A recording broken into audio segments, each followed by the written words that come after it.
नमस्कार, मैं आकाश अवस्थी आपका रेशियो एंड प्रोपोर्शन की सेकंड क्लास में हार्दिक स्वागत करता हूं। लास्ट क्लास में आपने देखा कि मैंने बेसिक चीजें आपको समझाई कि रेशियो में किस तरीके से हमको बेसिक चीजों को कवर करना है और कैसे शुरुआत करनी है। जो एकदम नया स्टूडेंट है वो भी यहाँ से सीख सकता है। थोड़ा सा टाइम लगेगा, थोड़ा सा धैर्य लगेगा आपका। लास्ट तक वीडियो देखना, बहुत ही अच्छा आपका रेशियो वाला चैप्टर होगा और ये एक बेस चैप्टर है। बेस अगर आपका मजबूत रहेगा, नींव अगर मजबूत रहेगी, तो गणित का जो आधार है वो आपका मजबूत रहेगा और आने वाले चैप्टर्स में आपको रेशो की मदद से सवालों को सॉल्व करना बड़ा आसान रहेगा। लैंग्वेज सिखाता है रेशो, बेस बनाता है रेशो, इसीलिए काफी इंपॉर्टेंट है। तो ये है सेकंड क्लास। आपकी स्क्रीन पर पहला सवाल आपके सामने लिखा हुआ है। चलिए ये एक बार देखते हैं कि ये सवाल होता है नहीं होता। मैं एक बार चेक कर लेता हूं कि अपनी वीडियो सही आ रही है या प्रॉपर नहीं आ रही है। ठीक है, वेरी गुड, एकदम परफेक्ट। तो चलिए अब शुरुआत करते हैं। पहला क्वेश्चन आपकी स्क्रीन पर जो दिया हुआ है वो दिया हुआ है, बहुत ही खूबसूरत है। A plus B plus C ratio D ये दिया हुआ है और A plus C plus D ratio B ये दिया हुआ है और A plus B plus D ratio C ये दिया हुआ है। तो B plus C plus D ratio A निकालना क्या है। एक चीज का ध्यान रखेंगे कि यहां पर भी ए बी सी और डी हैं, यहाँ पर भी ए बी सी और डी हैं और यहाँ पर भी ए बी सी और डी हैं। तो सब जगह बी और ए बी सी डी हैं और यहाँ पर भी ए बी सी डी के बारे में पूछा है। तो A plus B plus C plus D यानी कि चारों का जो टोटल है वो चारों तरफ से सेम होना चाहिए, हर जगह सेम होना चाहिए। क्या यहाँ पर 21 और 4 का टोटल 25 हो रहा है, 18 और 7 का टोटल 25 हो रहा है और 16 और 9 का 25 टोटल हो रहा है। तो हम यहाँ से डायरेक्ट लिख सकते हैं कि जब a plus B plus C plus D इन चारों का टोटल 25 होता है तो चारों के टोटल 25 में डी का जो मान है, डी का जो मान है वो 4 है, डी का जो मान है, डी का वो 4 है, बी का जो मान है वो 7 है, बी का जो मान है वो 7 है और सी का जो मान है वो 9 है, सी का जो मान है वो 9 है। तो हमने बी रेशो सी रेशो डी निकाल लिया। अब ए निकालना है तो 25 टोटल है, 7 और 9 16 और 4 20 ही आ गया तो इसकी वैल्यू आएगी 5। अब हमसे पूछ रहा है B plus C plus D ratio A. तो ए अगर 5 रह जाता है तो total B plus C plus D जो है इनको टोटल करने पर 20 आ रहा है। इनका रेशो 4:1 है। यही इस सवाल का आंसर हो जाएगा ए ऑप्शन। ऐसा खूबसूरत सवाल है, अगर किसी को नहीं पता होता शुरुआत में तो ये काफी टफ हो जाता है, बाकी है तो इजी सवाल। ठीक है, चलिए अगले सवाल की तरफ बढ़ते हैं। अगला सवाल आपकी स्क्रीन पर दिख रहा है ये। अब हम बात करेंगे मध्यानुपाती या प्रपोर्शन के बारे में। हम यहाँ प्रपोर्शन के बारे में बात करेंगे। तो चलिए सबसे पहले प्रपोर्शन की थ्योरी पढ़ते हैं कि प्रपोर्शन क्या कहता है। प्रपोर्शन, इसको हम कहते हैं समानुपात। समानुपात क्या होता है? समानुपात का हिंदी में अर्थ बहुत अच्छे से पता चल रहा है कि समानुपात का मतलब होता है सम अनुपात। जब दो अनुपात समान हो उसे हम समानुपात कहते हैं। जैसे a अपॉन बी इक्वल हो जाए c अपॉन डी के, तो यही समानुपात है। जैसे जैसे जैसे कैसे 4/7 बराबर हो जाएगा 12/21 के, तो यही समानुपात है। क्योंकि इसको कैंसिल आउट करने पर, 3 से कैंसिल आउट करने पर 4/7 ही हमें दिखेगा, तो ये दोनों अनुपात समान हैं। ठीक है, ये दोनों अनुपात समान है, काटने पर ये सेम ही बात निकलेगी। तो ये क्रॉस में अगर हम मल्टीप्लाई किए जाए, 4 को 21 से गुणा किया जाए और 12 को 7 से गुणा किया जाए तो ये बराबर ही निकलेंगे। जैसे ये भी 84 और ये भी 84। इसका मतलब ये है कि इस केस में अगर मैं क्रॉस में गुणा करूंगा इस तरीके से, तो ए को डी से गुणा करने पर, बी को सी से गुणा करने पर ये दोनों वैल्यूज जो हैं वो सेम आने वाली हैं। ठीक है, ये दोनों वैल्यूज जो हैं वो क्या आने वाली है? सेम आने वाली है। ठीक है, यहां हम ये बात लिख सकते हैं। बहुत बढ़िया। अब हमें इस रेशो को ये भी लिखना आना चाहिए कि ए अपॉन बी जो है वो मैंने आपको लास्ट क्लास में बताया कि ए रेशो बी लिखा जा सकता है और सी रेशो डी को, सी अपॉन डी को सी रेशो डी इस तरीके से लिखा जा सकता है। ये डी है। ठीक है, और ये बराबर साइन ना लगा के यहाँ पर रेशो का साइन लगाते हैं, प्रपोर्शन का साइन लगाते हैं इस तरीके से। इसको बोलते हैं हम फर्स्ट प्रोपोर्शन, प्रथम अनुपाती। इसको बोलते हैं हम सेकंड प्रोपोर्शन, द्वितीय अनुपाती। इसको बोलते हैं हम थर्ड प्रोपोर्शन, तृतीय अनुपाती। और इसको बोलते हैं हम फोर्थ प्रोपोर्शन यानी कि चतुर्थ अनुपाती। इसका मतलब यह है कि जब यहाँ a इंटू डी बराबर b इंटू सी लिखा है तो a इंटू डी, तो a और d का मतलब यानी कि बाहर वालों का गुणा, यानी कि फर्स्ट और फोर्थ का मल्टीप्लाई, फर्स्ट और फोर्थ का मल्टीप्लाई, जिसको हम कह सकते हैं कि a इंटू डी बराबर अंदर वाले दोनों के मल्टीप्लीकेशन यानी कि b और c के मल्टीप्लीकेशन यानी कि सेकंड और थर्ड के प्रोडक्ट के इक्वल होगा। ऐसा हम कह सकते हैं कि ये b इंटू सी के इक्वल होना है। ठीक है, तो ये बात यहां से निकल के आ रही है हमारे पास में a इंटू डी बराबर b इंटू सी। अब क्वेश्चन में ना अगर आपको ये मिलता है, जैसे मैं आपको ये कहता हूं कि बताओ 5, 8, 25 का फोर्थ प्रोपोर्शन क्या होगा, फोर्थ प्रोपोर्शन क्या होगा। तो आप ये बात याद रखेंगे कि पहले और चौथे का गुणा सेकंड और थर्ड के इक्वल होना है, या फिर ऐसे लिखोगे कि 5/8 इक्वल होना चाहिए भाई 25/4 प्रोपोर्शन के। तब ये पहला है 5 गुणा चौथा बराबर आएगा 8 गुणा 25 के, तो ये 5 से 5 बार कैंसिल होगा, तो चौथे वाले की जो वैल्यू आ रही है वो 40 निकल के आने वाली है। ठीक है, 40 निकल के आने वाली है। या हम यूं कह सकते हैं कि यार ये 5 को मैंने 5 गुना करके इधर लिखा है, तो 8 को यहाँ 5 गुना करके 40 लिख सकते हैं, तो फोर्थ प्रोपोर्शन 40 निकल के आना चाहिए। ये हमारे पास में सवाल पूछने का ढंग रहता है। ठीक है, लेकिन इसमें एक इंपॉर्टेंट बात यह है कि यहां पर कंटिन्यूअस प्रोपोर्शन की भी बात की जाती है।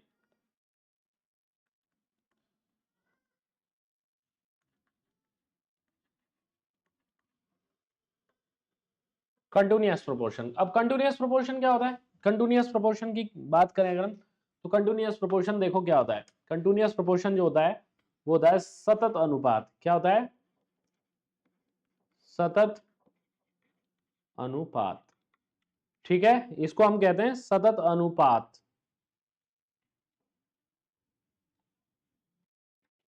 सतत अनुपात क्या होता है, कंटिन्यूअस प्रोपोर्शन क्या होता है, अब इसके बारे में थोड़ा जांच कर लेते हैं हम कि सतत अनुपात क्या होता है।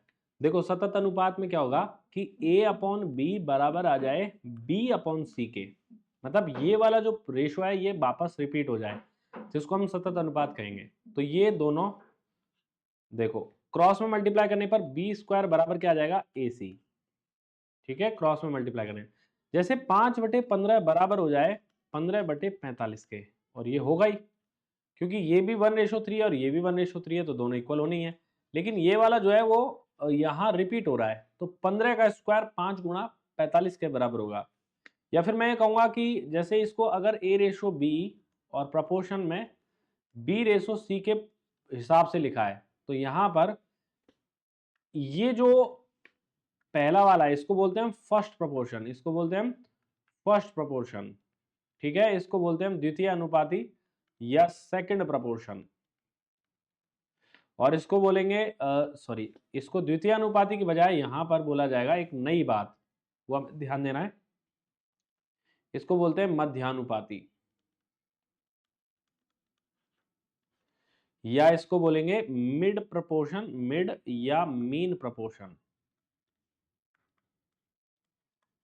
ठीक है, और ये है तृतीय प्रोपोर्शन, थर्ड प्रोपोर्शन, यानी कि फर्स्ट और सेकंड का जो प्रोडक्ट है, फर्स्ट और थर्ड का जो प्रोडक्ट है, बाहर वालों का प्रोडक्ट बराबर आ रहा है मध्यानुपाती के स्क्वायर के, मध्यानुपाती या मिड प्रोपोर्शन के स्क्वायर के बराबर आ रहा है, या फिर अंडर रूट लिख देंगे फर्स्ट सेकंड का, फर्स्ट और थर्ड का अंडर रूट मध्यानुपाती के बराबर होता है।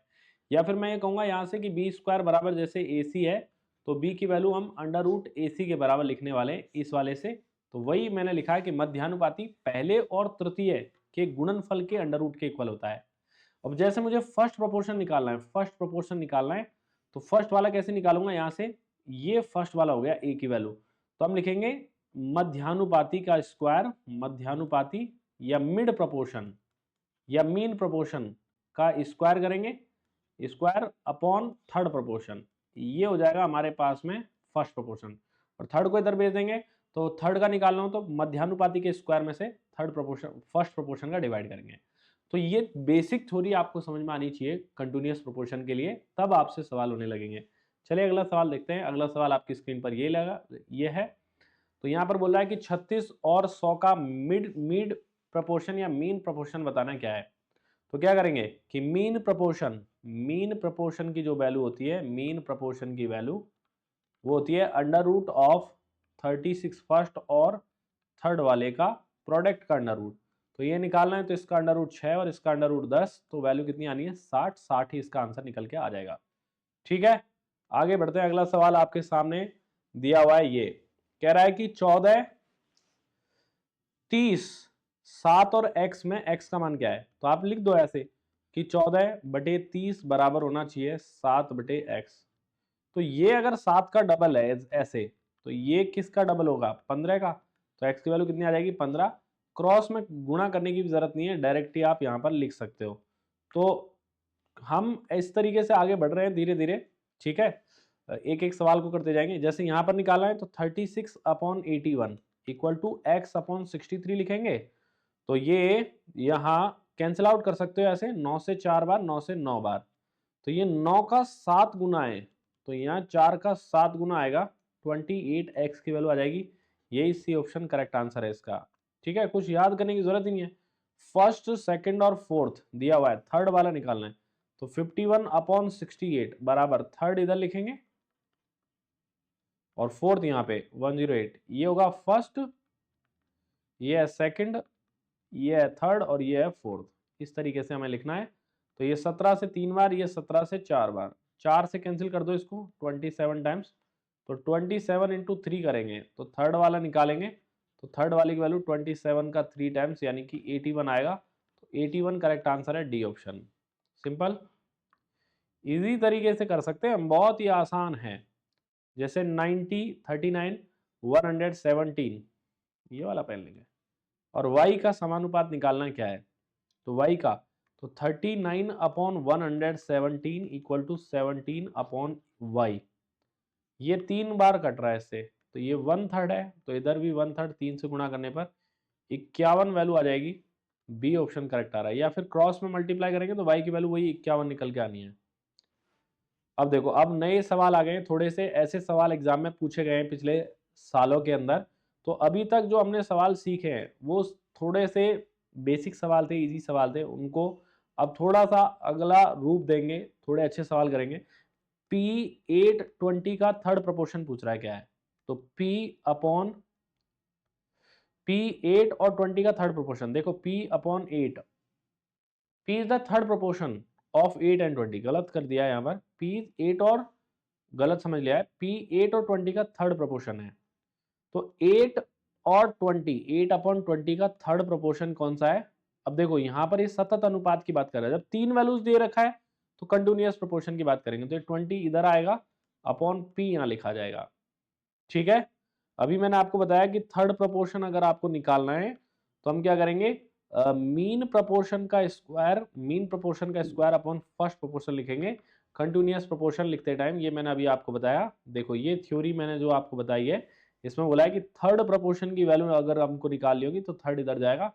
तो थर्ड प्रोपोर्शन की वैल्यू दिख रहा है ना अभी आपको ये, एक मिनट अब देखेगा। थर्ड प्रोपोर्शन की वैल्यू आएगी मीन प्रोपोर्शन के स्क्वायर अपॉन फर्स्ट, ये लिखना होगा हमें। ठीक है, तो ये हमें यहां से ध्यान रखना है। तो इस सवाल पे से हम इधर की साइड आ जाता हूं मैं। ठीक है, ये वाला। तो इसमें पी की जो वैल्यू आ रही है, वेरी गुड, पी की वैल्यू क्या आएगी 400। 400 में 8 का भाग देंगे, पी की वैल्यू कितनी आएगी 5।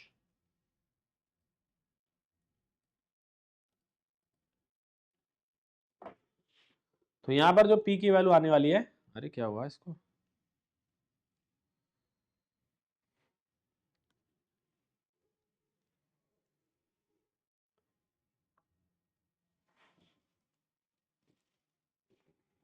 हाँ, तो P की जो वैल्यू आएगी वो आएगी 20 इंटू में 20/8।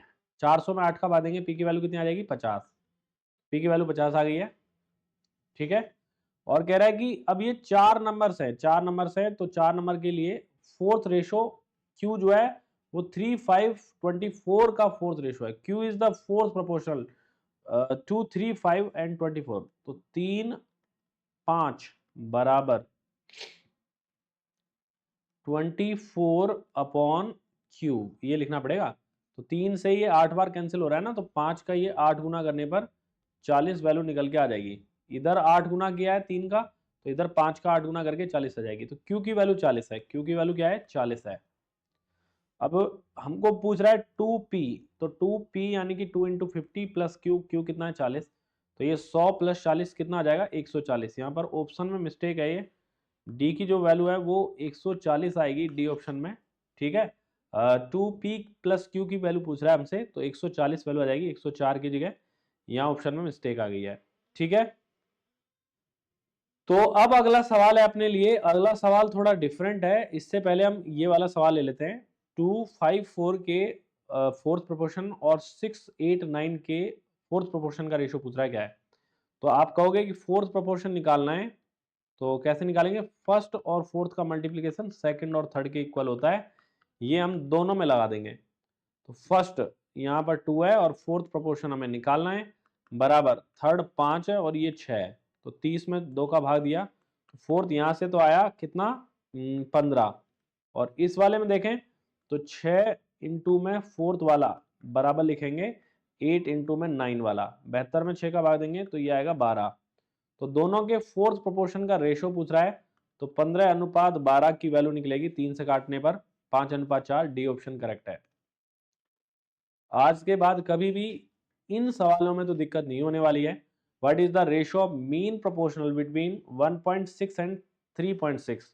तो मीन प्रोपोर्शन या मिड प्रोपोर्शन की जब हमने बात की है, तो क्या लिखा है बच्चों, under root of first and third का प्रोडक्ट, ठीक है, ये हमने लिखा है।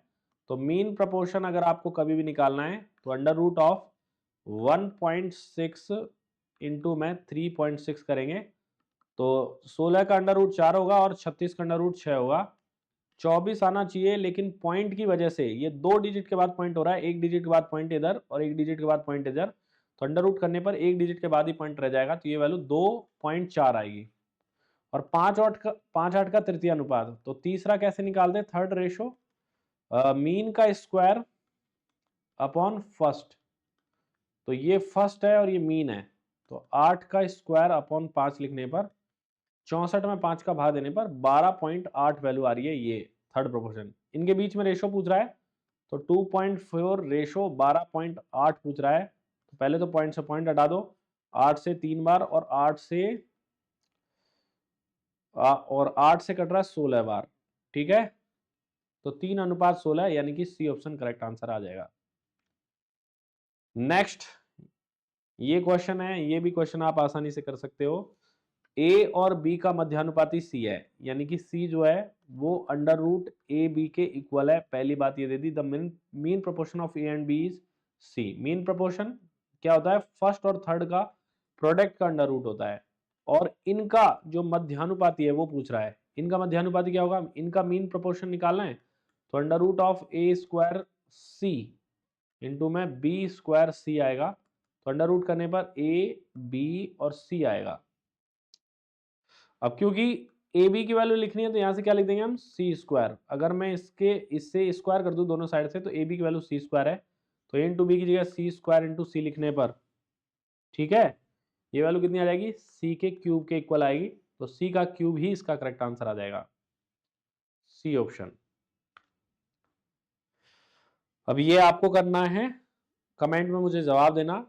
और ये एक और सवाल आपके सामने है, ये भी खूबसूरत सवाल है, चलिए इसको देखते हैं क्या आंसर आता है।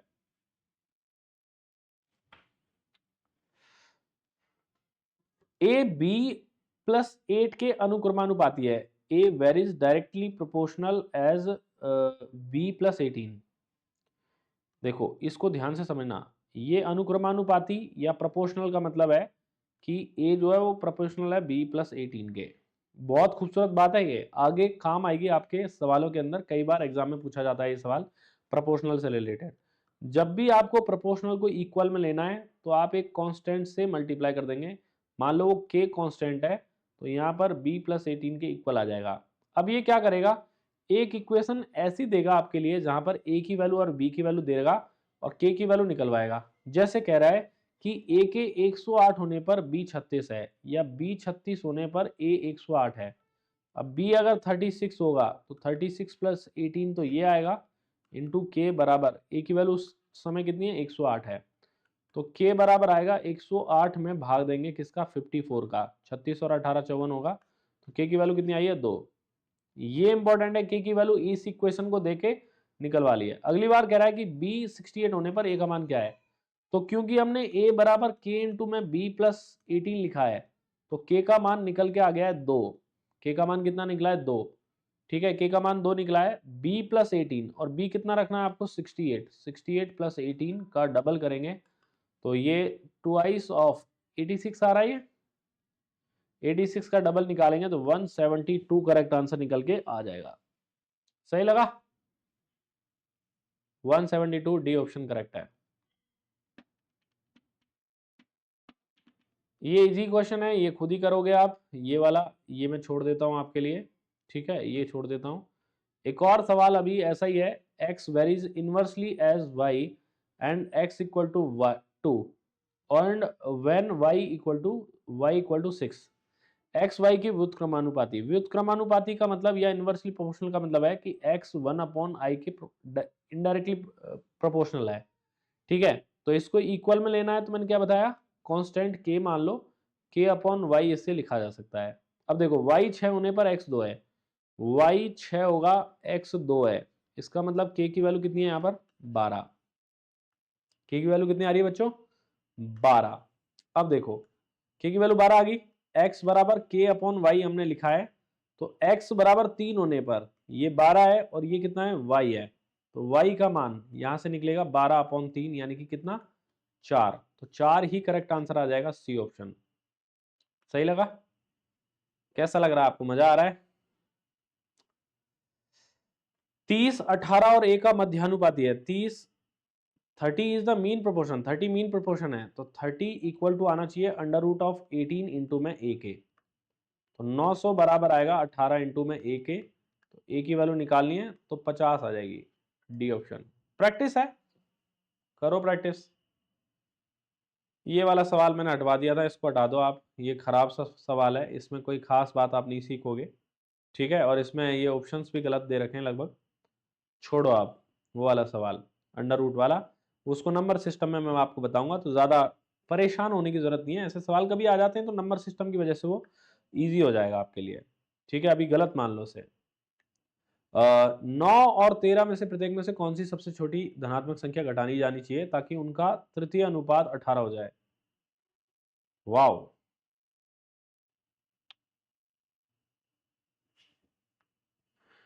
तृतीय अनुपात 18 हो जाए तो थर्ड प्रोपोर्शन होगा क्या, थर्ड प्रोपोर्शन होता है भाई मीन के स्क्वायर में आपको भाग देना पड़ेगा फर्स्ट वाले का, ये आएगा थर्ड प्रोपोर्शन। तो थर्ड प्रोपोर्शन ये 18 जाता है और मीन का स्क्वायर 13 मीन होगी, 13 माइनस एक्स, मान लो एक्स हमने भटक घटाया, कौन सी छोटी संख्या घटाई है एक्स, इसके स्क्वायर में आपको 9 माइनस एक्स का भाग देना पड़ेगा। अब अगर इसको सॉल्व करेंगे तो एक क्वाड्रेटिक इक्वेशन बनेगी जिसको सॉल्व करना थोड़ा कठिन हो जाएगा, इसलिए हम वैल्यू पुटिंग करेंगे। मान लो x की जगह 2 रखते हैं, तो 2 रखते हैं तो ये 11 का स्क्वायर 121 होगा और ये 2 माइनस करने पर 7, तो ये कभी भी 18 नहीं दे रहा है। अगर मैं यहाँ पर 3 रखूँ 4 रखूँ तो 4 रखने पर ऊपर वाला हो रहा है 9, 9 का स्क्वायर और 4 रखने पर नीचे वाला हो रहा है 5, तो ये कभी भी इसके बराबर नहीं हो रहा है, तो बी ऑप्शन भी नहीं है, ए ऑप्शन भी नहीं है। 3 रखें तो 3 रखने पर ये 13 माइनस 3 करने पर ये हो रहा है 10, और 13 माइनस 3 करने पर 10 के स्क्वायर में, और 3 रखने पर यहाँ ये हो रहा है 6, ये भी कभी 18 के बराबर नहीं हो रहा है, तो ये भी आंसर नहीं है। एक पर आ जाएगा क्या, 13 माइनस 1 और 9 माइनस 1, ठीक है, इसका स्क्वायर करें तो ये 12 का स्क्वायर 144 में 8 का भाग देंगे तो 18 ही आएगा, मतलब ये आंसर करेक्ट है, डी ऑप्शन। ऑप्शन से वैल्यू पुटिंग करेंगे तो हमारे लिए सवाल आसान रहेगा, ठीक है। एक और सवाल है इसी टाइप का, लेकिन ये मैं आपको नहीं बता रहा हूं क्योंकि ऐसे सवाल बहुत सारे कर लिए हैं, अगली बात करेंगे। ये काफी सारे सवाल आपके सामने हैं, ठीक है, ये समानुपात मध्यानुपाती के कितने सारे सवाल मैंने आपके सामने लिए हैं, ठीक है, बहुत सारे सवाल हैं, इन सभी का आंसर आप दोगे।